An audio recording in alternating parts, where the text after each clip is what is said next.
Assalamualaikum warahmatullahi wabarakatuh. Salam sejahtera, salam sehat untuk kita semua.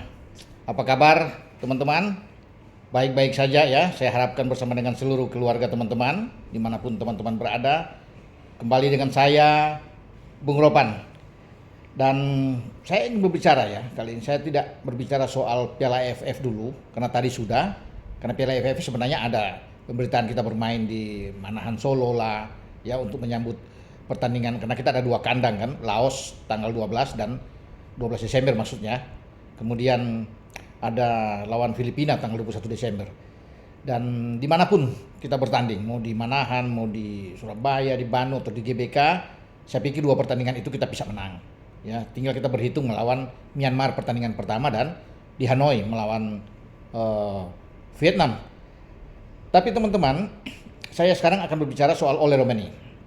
Ya, saya sudah berbicara dengan Pak Ketua. Dengan siapa saya coba untuk bertanya, apakah ada gelandang yang akan datang untuk di tahun depan untuk diproses bersama-sama dengan Ole Romani, karena kita tahu bersama Ole Romani kan sudah datang, sudah pose bersama-sama, ya berjabat tangan, ya ambil foto dengan Pak Ketua PSSI, dan dia sudah dipastikan akan tersedia. Ini dijamin langsung oleh Pak Erik bahwa Ole Romani akan main melawan Australia. Jadi bulan Maret itu dia sudah pasti main. Jadi kok ada yang bertanya-tanya kapan Ole Romani ini diambil sumpah, kemudian diproses. Sekarang sedang berjalan prosesnya dan sudah dipastikan dia tersedia akan main. Jadi tidak perlu lagi untuk mempertanyakan ini, karena ada yang banyak yang menanyakan jangan nanti sudah di ujung-ujung sudah kepepet baru dikebut ya untuk proses pengangkatan sumpah dan sebagainya. Tapi tidak. Karena sudah berjalan dari sekarang, kesehatan kan sudah lewat. Sudah oke, dinyatakan oke ya oleh Dr. Febri. Kemudian sekarang sudah surat-suratnya lagi sedang diurus semua, mungkin akan ke Kemenpora, nanti Kemenpora akan meneruskan ke Kementerian Hukum dan kemudian akan proses di DPR RI. Ya, ada Komisi 3 dan Komisi 13 yang akan berbicara di sana. Jadi mungkin sudah akan berjalan pada Januari. Ya, kita tunggu saja. Yang pasti dia akan bermain karena sudah mendapat garansi, jaminan. Nah, tinggal siapa yang akan mengikuti Ole. Karena banyak desas-desus juga akan ada si A, si B, si C. Tapi memang saya tidak termakan dulu dengan berbagai macam isu itu, karena ini kan bisa aja hoax ya. Karena saya selalu harus bisa berpatokan dengan apa yang dibicarakan oleh Pak Ketua, sehingga saya konfirmasi itu jelas buat teman-teman semua, tidak menimbulkan hal-hal yang tidak enak ya untuk didengar. Dan saya bertanya, Pak Ketua, bagaimana dengan ada perkembangan baru? Enggak, Pak Erik bilang sementara PSSI dan dirinya akan fokus ke Ole Romani. Jadi kalau soal penambahan si pemain ABC itu belum ada info teman-teman ya. Jadi ini sudah pasti. Jadi Ole fokus ke Ole dulu, karena kan yang dibutuhkan adalah pemain depan. Selama ini dikeluhkan itu ya soal problem di lini serang kita. Karena cuma ada Ragnar, ada Rafael di sana, ya pasti akan dibantu oleh pemain-pemain yang ada di Liga 1 kita. Yang silih berganti dipanggil kan, ada Dimas Derajat yang kemudian tidak dipanggil, diganti Ramadan Sananta, ada Hoki Caraka, juga di depan sana kita bisa lihat ada Yakob yang bermain dari flank. Sebenarnya ada Eliano, tapi Eliano belum terpakai ya dalam 3 pertandingan terakhir lawan Cina, Jepang dan Arab Saudi. Arab Saudi dia ada di bangku cadangan tapi tidak dimainkan STY, sehingga memang harus ada nomor 9. Ya karena Rafael juga dianggap kurang begitu greget ya di depan. Perlu ada pemain yang benar-benar tukang gedor ya, pemain yang memang khusus mencetak gol ya, ada di kotak penalti. Dan Ole Romani jawabannya. Ole Romani sudah menyatakan kesiapan dia, saya siap membela Indonesia walaupun dia datang untuk kalah melawan Jepang. Kemarin Pak Erik sudah menyatakan kita kalah lawan Jepang, gimana? Masih bisa berubah nggak? Dia bilang tidak.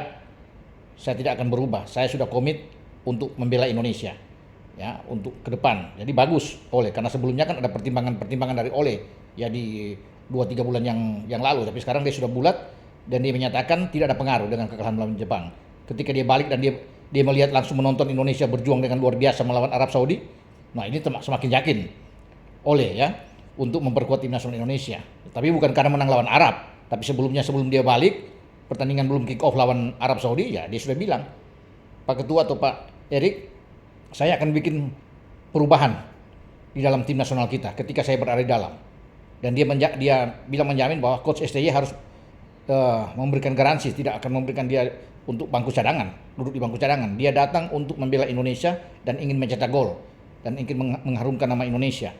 dan dia sudah melepaskan semua hak-hak dia di Belanda, sehingga ini yang perlu, kekuatan ini, ya, bagaimana niat dia, kesungguhan dia, dan dia sudah menyatakan di hadapan Pak Ketua Umum, jangan khawatir, saya akan memberikan yang terbaik, ya, 100% buat Indonesia. Jadi dia sudah tersedia, makanya Pak Ketua Umum juga semangat untuk menyatakan bahwa Ole ini akan bermain melawan Australia pada tanggal 20 Maret yang akan datang, ya, untuk 2025 sebelum balik ke kandang menghadapi Bahrain di GBK tanggal 25. Jadi dari tanggal 20 ke tanggal 25, ya. Nanti ada melawan Cina juga pada tanggal 5 Juni, ya. Dan akhirnya kita akan tanggal 11 menuju ke bertanding melawan Jepang di bulan Juni itu. Jadi kalau soal gelandang sekarang kita kembali. Siapa gelandang? Pak Ketua bilang, tunggu, tenang, saya sudah sebut. Jairo Riedewald, bagaimana? Tidak mudah, Bung, untuk mendatangkan Jairo. Memang sudah disebut-sebutkan sebelumnya bahwa Jairo itu salah satu keping yang kita akan ambil. Karena kalau Jairo ada di tengah, ini kuat. Ada pelapis juga, ada bagus buat Tom Hai, buat Ivar Jenner di tengah, dan Nathan Cho yang kita tahu bersama ini menjadi kekuatan. Ya, dan dia kuat dalam bertahan. Ya, mantan pemain Ajax yang juga kemudian di Crystal Palace di IPL dan sekarang bermain di Royal Antwerp di Belgia. Dan memang Pak Erik bilang, ya tidak mudah untuk ke sana. Ya kita akan coba, cuma belum untuk saat ini karena fokusnya ke Ole dulu. Ketika Ole ada, ya baru ada pemikiran-pemikiran selanjutnya untuk menambah amunisi. Tapi kalau kita bisa lolos ke putaran keempat, saya yakin pasti ada. Mungkin ada 2 pemain lagi yang akan menyusul untuk bisa masuk memperkuat di lini tengah dan juga di garis depan. Ya, cuma kita tidak tahu siapa itu karena saya sudah coba untuk menanyakan. Pak Erik bilang nanti aja, tunggu aja tanggal main. Karena kan menurut Pak Erik ya sebelum dia datang ke sini bersalaman dan foto bersama ya belum sah. Ya buat Pak Erik. Jadi kita akan tunggu aja teman-teman. Ya bagaimana pemain-pemain itu akan datang, tapi Ole dulu dikebut sehingga kita mendapatkan striker terbaik. Jadi susunan pemainnya akan di depan, ya. Itu Ole, bisa Rafael yang bergeser ke kanan dan Ragnar, atau Rafael di bangku cadangan karena kita masih punya Marcelino Ferdinand, ya, untuk bermain di tengah. Membiarkan Ole dan Ragnar bermain di depan, di belakangnya ada Marcelino. Ini akan kuat juga, ya, kalau 3 pemain ini ditampilkan. Kemudian ada 2 lagi yang akan berdiri di belakang Marcelino, Tom Hai dan Ivar Jenner. Sementara di samping kiri dan kanan itu ada Verdong di kiri dan mungkin Sandy Walsh. Kalau bukan Sandy Walsh bisa aja didorong dengan Kevin Dix yang ada di sana. Karena tersedia juga Mes Hilgers yang akan bermain bersama Rizky Ridho dan Jai Ises. Jadi memang oke pertahanan kita karena kita masih punya juga pemain lain kan di belakang. Justin Hapner, Jordi Amat masih ada. Penjaga gawang pasti Martin Pas. Jadi inilah kekuatan kita ketika Ole datang dan memperkuat di lini serang dengan komposisi starting 11 yang saya sebut tadi. Oke teman-teman, sampai di sini dengan saya untuk berbicara tentang kepastian, ya, Ole Romani yang sudah dijamin oleh Pak Ketua, dan soal gelandang siapa yang akan datang itu belum dibicarakan oleh Pak Ketua. Masih dirahasiakan mungkin karena fokusnya masih di Ole. Saya sudah pancing juga dengan Jairo tapi belum. Walaupun kemungkinan itu ada setelah Ole. Ya, kita bersabar aja teman-teman. Dengan saya, Bung Ropan. Ciao.